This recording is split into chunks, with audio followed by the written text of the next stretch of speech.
저는 성경을 읽을 때마다 우리 예수님께서 십자가에 달려서 고통을 당하셨지 않습니까? 십자가에 달리시기 전에 어쩌면 십자가 이상의 고통을 많이 당하셨겠다, 이런 생각을 자주 합니다. 그 이유는 예수님께서 하시는 사역마다, 하시는 말씀마다 꼭 그걸로 문제를 삼고 예수님을 공경에 빠뜨리려고 했던 수많은 종교 지도자들이 항상 예수님을 호시탐탐 노리고 있었기 때문입니다. 예를 들어서 이제 바리새인 같은 사람들 우리가 들 수 있죠. 성경학자들에 의하면 예수님 당시에 바리새인의 숫자가 적게 잡으면 6,000명, 많게 잡으면 3만 명 정도까지 봅니다. 그래서 여러분 기억해 보십시오. 그 많은 바리새인들 중에서 예수님께 우호적이었던 바리새인은 우리가 얼핏 기억해 보면 니고데모나 아리마대 사람 요셉 정도에 불과합니다. 그들을 제외한 절대 다수의 바리새인들은 늘 예수님을 공경에 빠뜨리려고 애썼던 무리들입니다. 근데 비단 바리새인만 그런 게 아니죠. 서기관들, 제사장들, 율법학자들, 이렇게 따져보면 우리 예수님 얼마나 힘드셨을까? 하시는 사역마다, 하시는 말씀마다 그 많은 지도자들이 그렇게 예수님을 힘들게 하셨으니 십자가에 달려 돌아가시기 전에 이미 얼마나 많은 심적인 고통과 고초를 겪으셨을까, 그렇게 생각을 합니다. 오늘 본문도 마찬가지입니다. 서기관과 바리새인들이 또 우리 예수님을 시험에 빠뜨리려고 다가왔습니다. 오늘 본문 말씀 1절을 한번 보십시오. 1절 말씀에 보면 예수님이 감람산으로 가셨습니다. 그리고 그 다음날 아침에 감람산에서 내려오셨습니다. 여러분, 감람산 하면 기억나는 사건이 있지요. 예수님께서 기도하신 곳입니다. 예수님 홀로 조용히 기도하실 때 늘 찾으셨던 곳이 감람산입니다. 감람산에 올라가셔서 기도하시고 2절 말씀에 보면 아침에 성전으로 들어오셨습니다. 자, 여러분 세 단어를 한번 생각해 보시죠. 감람산이라고 상징되는 기도, 그리고 아침은 그 어느 하루의 시간보다 영적으로 맑은 시간입니다. 하나님과 깊은 만남이 가능한 시간이죠. 그리고 성전에 들어가셨습니다. 성전에서는 말씀을 가르치기 위해서 들어가신 겁니다. 기도, 아침, 그리고 말씀, 이 세 단어는 우리로 하여금 은혜, 감사, 주님, 이런 단어를 연상시킵니다. 그런데 그 맑은 아침에 기도하고 그 다음에 말씀을 전하러 오신 예수님 앞에 어김없이 서기관과 바리새인들이 등장해서 예수님을 시험합니다. 하나님의 독생자이셨음에도 불구하고 예수님도 시험을 당하셨고, 때로는 유혹을 당하셨고, 때로는 큰 아픔과 시련을 당하셨습니다. 이것이 오늘 우리에게 주는 교훈이 참 큽니다. 여러분, 우리가 신앙생활 하다 보면 이런 질문들 많이 하죠. 내가 이렇게 하나님을 잘 믿으려고 하는데, 말씀대로 살려고 하는데 왜 내 인생이 이렇게 어려울까? 왜 좌절이 찾아올까? 왜 이런저런 유혹과 시련이 찾아올까? 여러분, 당연한 겁니다.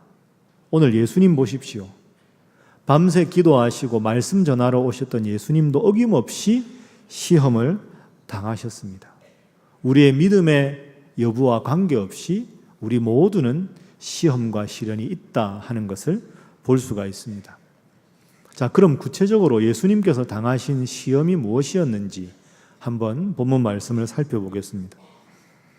오늘 본문 말씀에 보면 간음을 하다가 현장에서 잡힌 여인을 데리고 예수님 앞에 데려다 놓았습니다.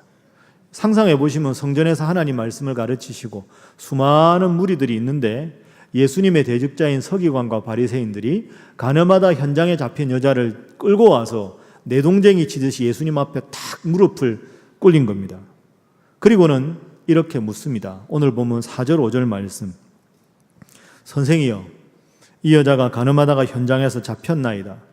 모세는 율법에 이러한 여자를 돌로 치라 명하였거니와 선생은 어떻게 말하겠나이까? 여러분, 이 질문은 무시무시한 질문입니다. 간음하다가 현장에 잡힌 여인을 딱 놓고 모세는 율법의 영 돌로 쳐서 죽이라고 했는데 선생 예수여, 이 여자 어떻게 할까요? 이렇게 묻습니다.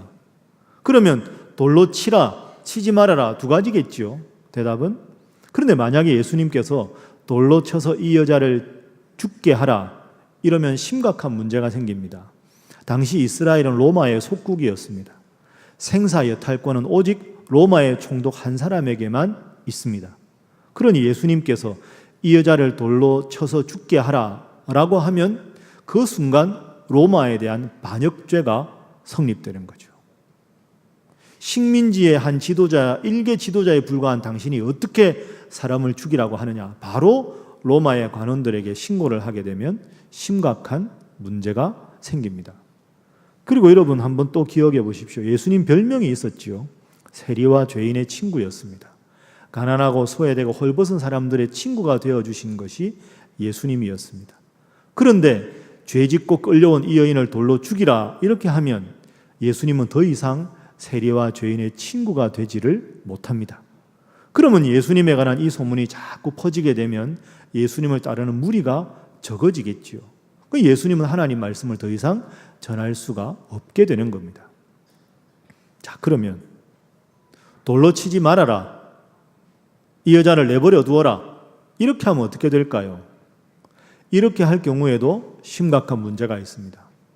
구약의 율법도 하나님이 주신 겁니다. 예수님은 구약 성경에 예언된 구원자인 메시아가 바로 나다. 그래서 구약의 성취자가 자신이라고 소개하셨습니다. 그런데 구약의 율법에는 간음하다가 붙잡힌 사람을 돌로 쳐서 죽이라고 했는데 예수님이 돌로 치지 말아라 라고 말하는 순간 서기관과 바리새인들이 무엇이라고 말할까요? 저 예수는 거짓 선생이다. 자기가 필요할 때는 구약을 인용하고 자기에게 마음에 들지 않다는 마음대로 구약을 유린하고 있다. 율법의 완성자가 자신이라고 하면서 율법에 기록된 것을 스스로 저렇게 어기고 있지 않느냐. 이렇게 예수님을 또 다른 올무에 딱 가둘 것이 분명합니다. 돌로 치라고 할 수도 없고 치지 말라고도 할 수 없는 어려운 상황. 이 상황에 오늘 본문에 예수님께서 처하셨습니다. 자, 여러분이 예수님이라면 마음이 어떠셨을까요? 얼마나 분통이 터지겠습니까? 인간적으로 생각하면.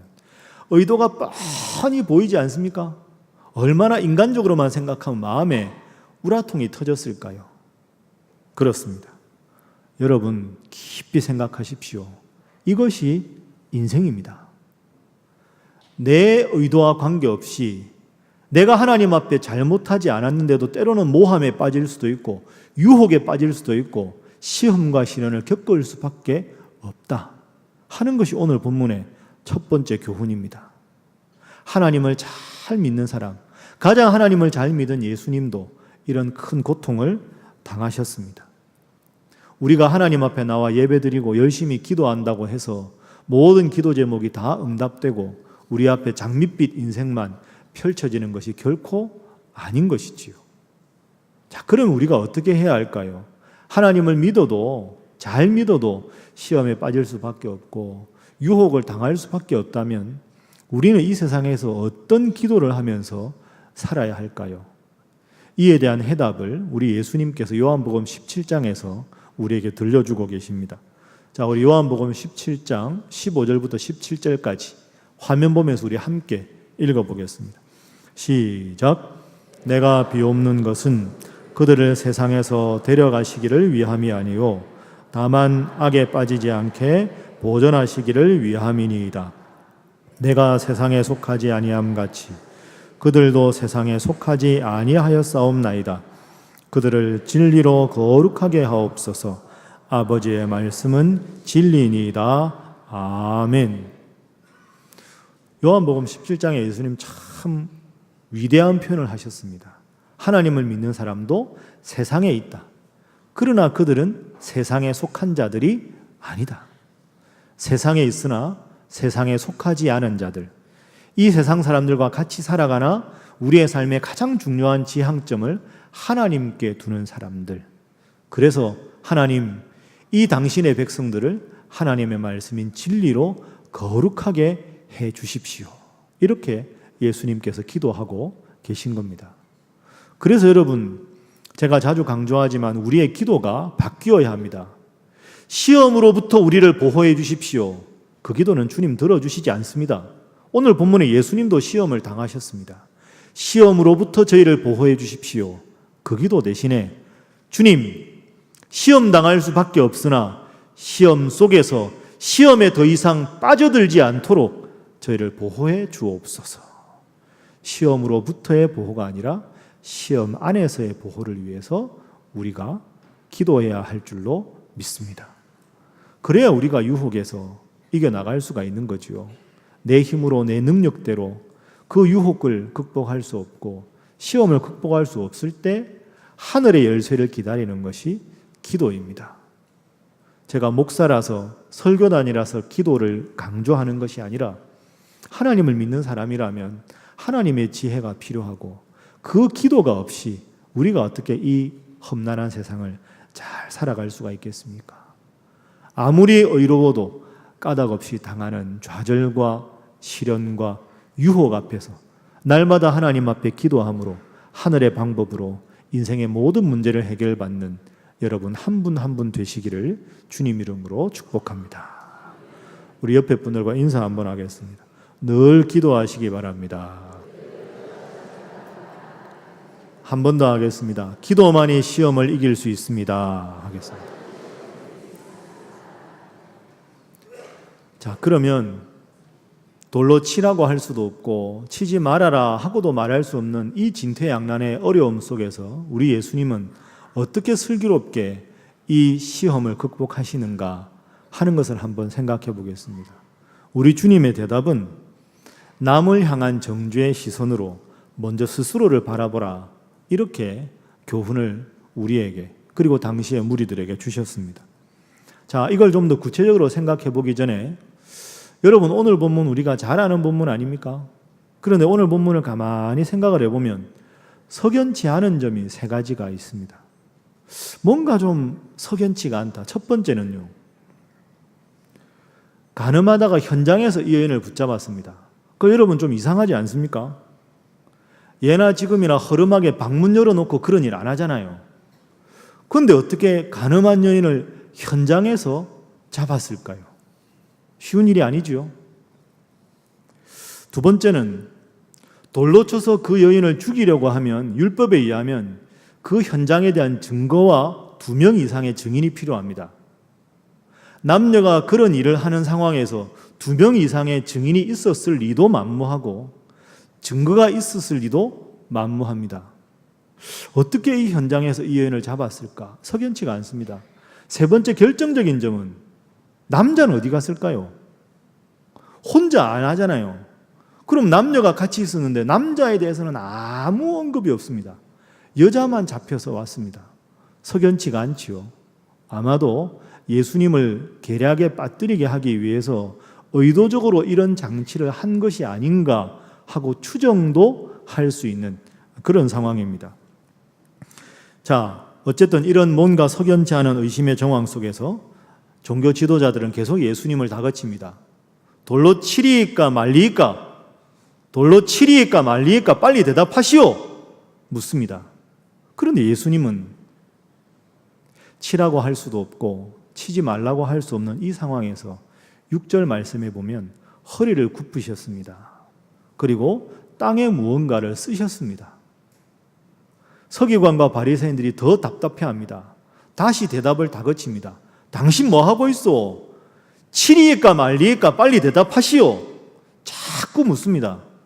그러자 예수님께서 숙이셨던 허리를 딱 고추 세우시고 그 무리들을 쭉 한번 훑어보십니다. 그리고 이렇게 말씀하시지요. 너희 중에 죄 없는 자가 먼저 돌로 치라. 그렇게 말씀하시고 다시 허리를 굽혀서 땅에 무언가를 쓰셨습니다.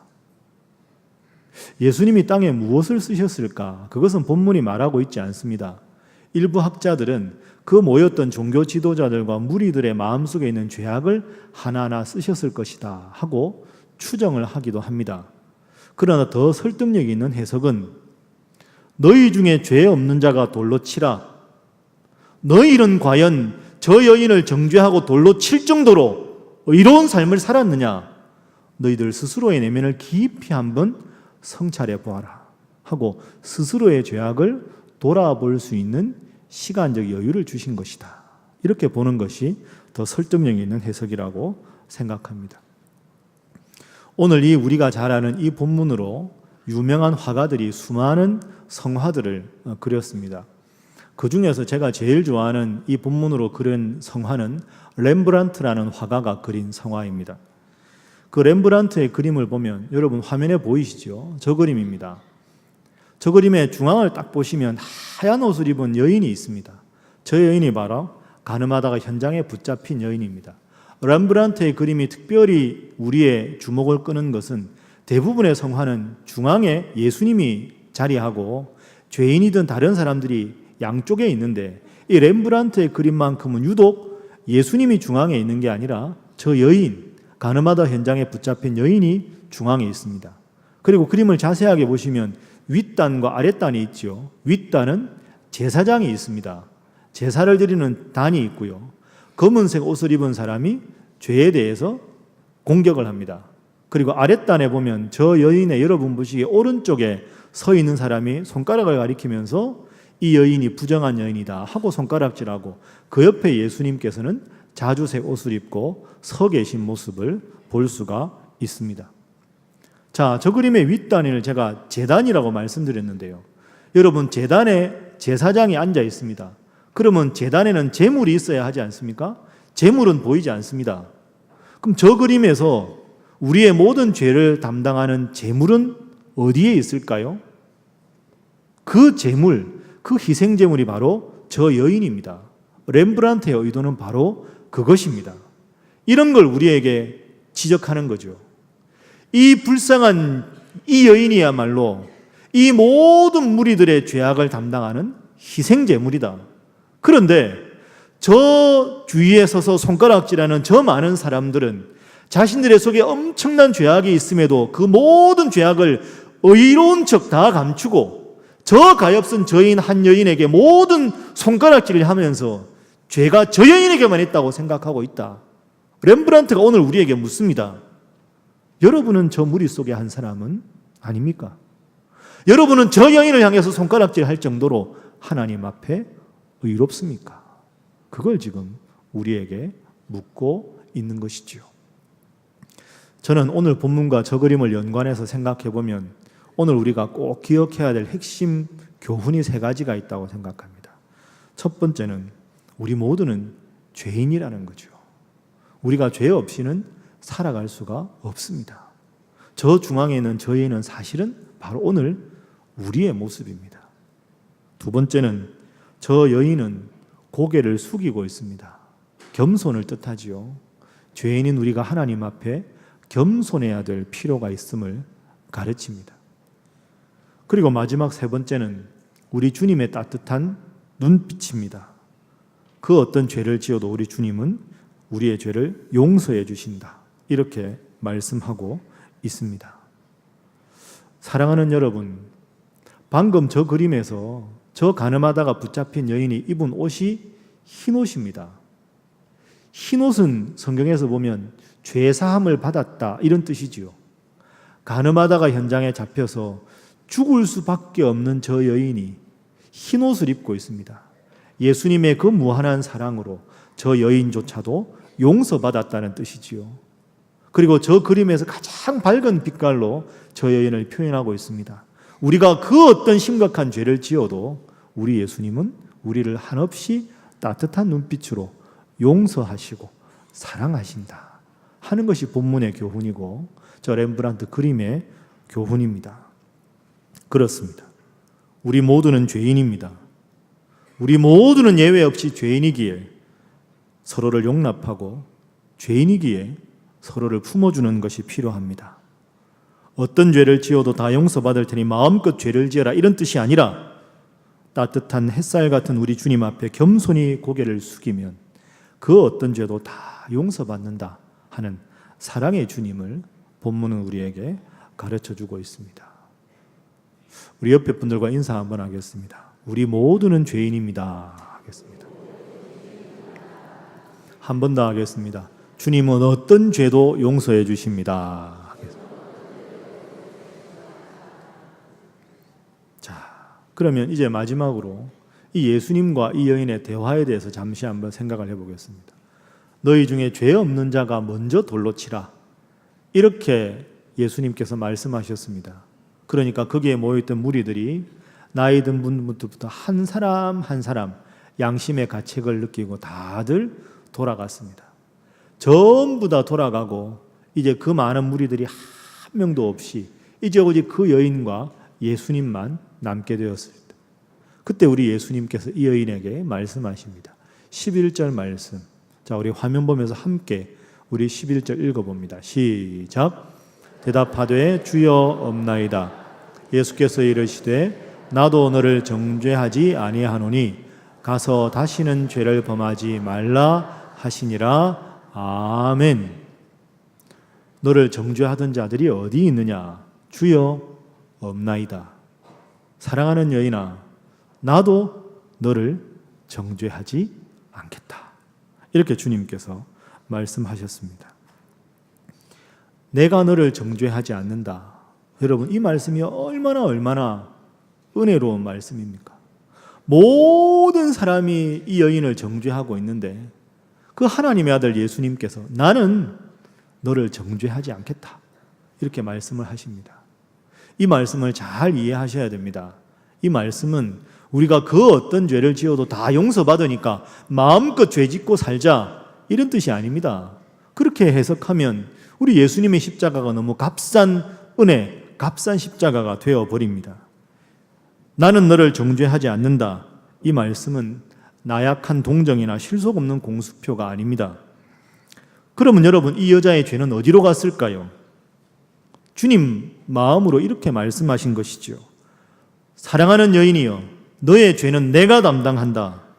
내가 너를 대신해서 저들의 돌에 맞고 내가 너를 대신해서 십자가에서 죽겠다. 너의 죄는 심각하고 위중한 죄악이다. 그러나 너의 그 죄를 위해서 내가 대신 죽어주마. 이것이 예수님의 의도입니다. 내가 너를 정죄하지 않는다는 시 11절 말씀을 통해 우리는 예수님의 십자가의 아픔을 그래서 느낄 수 있어야 합니다. 우리 주님의 마음은 우리의 약점을 담당하는 사랑하는 마음입니다. 허물과 상처를 끌어안고 녹이는 아름다운 마음이지요. 저는 목사라 이런 질문 많이 받습니다. 여러 질문 중에 목사님 목회하기 힘들지 않으십니까? 교인들끼리 이런저런 다양한 분들이 다양한 말씀하시고 그러다 보면 오해도 생기고 억측도 생기고 소문도 생기고 얼마나 목사님 목회하는데 스트레스가 많으십니까? 어떻게 그걸 다 참아내면서 목회하십니까? 그런 이야기 참 저한테 많이 합니다. 저에 대한 관심이라 따뜻하게 받습니다. 어떻게 그걸 참습니까? 어떻게 그걸 견디십니까? 그런데 여러분, 솔직히요, 저는 별로 참는데 어려운 게 없습니다. 왜 어려움이 없을까요? 저도 죄인이거든요. 죄인이 죄인들 보고 죄인이라고 하는데 뭐가 어려울 게 있습니까? 예수님은 아무 죄가 없으셨는데도 이렇게 어려운 고통을 겪으셨는데 소문과 억측이야 하나님 앞에 제가 정당하고 떳떳하면 사라질 수밖에 없는 것 아닙니까? 여러분도 마찬가지지요. 하나님을 믿기 때문에 때로는 핍박받을 때도 있고 하나님 잘 믿는 내가 왜 이렇게 힘든 일을 겪을까? 그럴 때 우리가 생각할 것은 이 순간에도 가늠한 여인에게 함께 하셨던 주님께서 나와 함께 하신다. 나는 여전히 죄인이다. 나는 여전히 죄인이다. 그 마음 가지고 있으면 그게 무슨 스트레스가 되겠습니까? 아, 그래. 죄인이라 또 하나님께서 나를 연단하시는구나. 그렇게 생각하고 살면 되지요. 그래서 저는 여러분 별로 스트레스를 안 받습니다. 그래서 제가 교회 부임할 때나 지금이나 뭐 달라진 게 별로 없지 않습니까? 스트레스 많이 받으면 살도 좀 쭉 빠지고 이래야 되는데 별로 그런 것 없이 그냥 하루하루 감사하게 살아가고 있습니다. 죄 없는 자가 돌로 치라. 여러분, 여기서 예수님 말씀하신 죄는 간음죄만이 아닙니다. 여러분이 만약에 그 무리 중에 한 사람이었다고 상상해 보십시오. 여러분은 그 자리에서 돌로 쳤겠습니까? 못 칩니다. 아무도 없지요. 간음죄는 아니어도 하나님 불경죄, 이기적인 것, 탐심, 미워하는 것, 불평하는 것, 그런 온갖 죄를 우리는 다 마음속으로 짓고 있지 않습니까? 죄 없는 자가 먼저 돌로 치라 하면 그 돌 슬며시 내려놓고 부끄러워서 돌아갈 수밖에 없는 것이 이 무리들 뿐 아니라 오늘 우리의 모습입니다. 오늘 우리 아까 조장로님께서 설명하신 대로 중직자 투표합니다. 투표하셨습니까? 투표하셨어요? 네, 끝나고 가서 또 안 하신 분은 투표하십시오. 투표 꼭 하셔야 됩니다. 이건 여러분의 관심이고 여러분의 권리입니다. 그리고 여러분, 제가 담임 목사로서 솔직하게 말씀드리겠습니다. 오늘 여러분이 투표하실 분들, 93분의 후보자들, 정말로 엄격한 자격을 통과하신 분들입니다. 그래서 후보로 오르신 분들은 다들 좋은 결과가 있었으면 좋겠습니다. 훌륭한 자격을 갖추셨으니 이제는 1차로 선출된 그분들에 대한 여러분들의 믿음과 신뢰가 필요합니다. 그게 맞습니다. 당회에서 엄정하게 모든 것을 다 심사했으니 여러분들은 이분은 이래서 안 되고 저분은 저래서 안 되고 그렇게 먼저 마음으로 판단하지 마십시오. 정죄하지 마시고 혹시라도 부족한 점이 보이는 분이 있으면 그런 분을 위해서 믿고 기다리고 기도하는 것이 필요합니다. 우리가 무슨 권리로 누군가를 정죄하고 판단할 수 있겠습니까? 아까 영상 보셨지만 이따가 투표지 받으면 맨 위에 보시면 전원 찬성하는 란이 있습니다. 그 란을 왜 두었을까요? 잘 생각해 보십시오. 참고하십시오. 전원 찬성 왜 두었을까요? 잘 헤아려 보시고 참고하십시오. 그리고 사실 교회의 모든 선거는 은혜롭고 하나가 되는 계기가 되어야 합니다. 그리고 여러분, 혹시라도 제가 말씀드리겠습니다. 여러분 중에 권사나 안수집사 후보에 들지 못해서 마음이 좀 혹시 불편한 분이 계시거나 조금 힘드신 분이 있거나 그런 분 주위에 계신 분이 있으면 너무 그러실 필요도 없습니다. 직분은 벼슬이 아닙니다. 직분의 의미가 무엇입니까? 섬기고 봉사하는 자리입니다. 벼슬도 아닌데 뭘 그거 안 됐다고 분해하고 속상해하고 그러실 거 없습니다. 직분이 무엇인가가 신앙의 본질이 아닙니다. 다음에 받으시면 되고 하나님 믿고 예수님 닮아 살아가는 것, 그게 믿음 생활의 본질 아니겠습니까? 그 일에 더욱더 힘쓰시는 여러분 모두가 될 수 있기를 바랍니다. 옆에 분들과 인사 한번 하겠습니다. 은혜의 안목을 가지시기 바랍니다. 마지막으로 한 번 더 하겠습니다. 투표 잘 하시기 바랍니다. 세계의 심장부라고 불리는 가장 큰 도시 중에 하나가 미국의 뉴욕입니다. 미국의 뉴욕에 가면 존 F 케네디 공항이라는 큰 국제공항이 있습니다. 그런데 뉴욕에는 존 F 케네디 공항만 있는 게 아니라 라구아디아 공항이라는 공항이 있습니다. 라구아디아라는 이 공항의 이름은 뉴욕 시장을 3번이나 역임하고 훌륭한 판사로 존경받았던 인물 라구아디아라는 뉴욕 시장의 이름을 따서 공항 이름을 지었습니다. 그 뉴욕의 공항의 이름을 쓸 정도로 라구아디아가 참 훌륭하고 존경받은 인물인데 그분의 삶에 대해서 일화 하나만 잠시 소개하겠습니다. 한참 전으로 거슬러 갑니다. 1935년, 한참 전이지요. 1935년에 라구아디아라는 이분이 재판관으로 봉직하고 있을 때였습니다. 어느 추운 겨울날 할머니가 빵집에서 빵을 훔친 죄로 경찰관에게 붙들려 왔습니다. 가족들이 굶는 것을 보고 있을 수만 없어서 빵을 훔친 노인, 그가 드디어 법정 피고인석에 앉게 되었습니다. 그 할머니가 라구아디아 판사에게 자신의 어려웠던 처지를 설명합니다. 제가 무슨 죄를 지었는지 잘 알고 있습니다. 그렇지만 배고파서 우는 아이들의 모습을 보고는 할미가 그냥 있을 수가 없었습니다. 간곡하게 재판관에게 이야기합니다. 그때 라구아디아 판사가 말합니다. 그 눈물을 훌쩍거리는 할머니의 모습이 참 처량했지만 이렇게 말하지요. 처지는 딱하지만 법에는 예외가 없소. 벌금으로 10달러를 내시오. 이렇게 판결을 합니다. 그 판결을 딱 내린 다음에 라구아디아 판사가 자리에서 일어납니다. 그리고 지갑에서 10달러를 딱 꺼냅니다. 할머니, 10달러가 여기 있습니다. 아까 제가 선고한 10달러를 이것으로 내십시오. 그리고는 법정에서 방청하는 모든 사람들에게 외칩니다. 여러분 모두에게 제가 재판관으로서 50센트씩의 벌금을 부과하겠습니다. 여러분이 이 가엾은 할머니가 이웃인데 이웃 주민이 살기 위해 빵을 훔쳐야 할 정도로 어려운 상황에 처했는데 이분을 돕지 않은 벌입니다. 그래서 50센트씩을 다 걷었습니다. 그래서 즉석에서 47달러 50센트를 걷어서 이 할머니 손에 꼭 쥐어 주었습니다.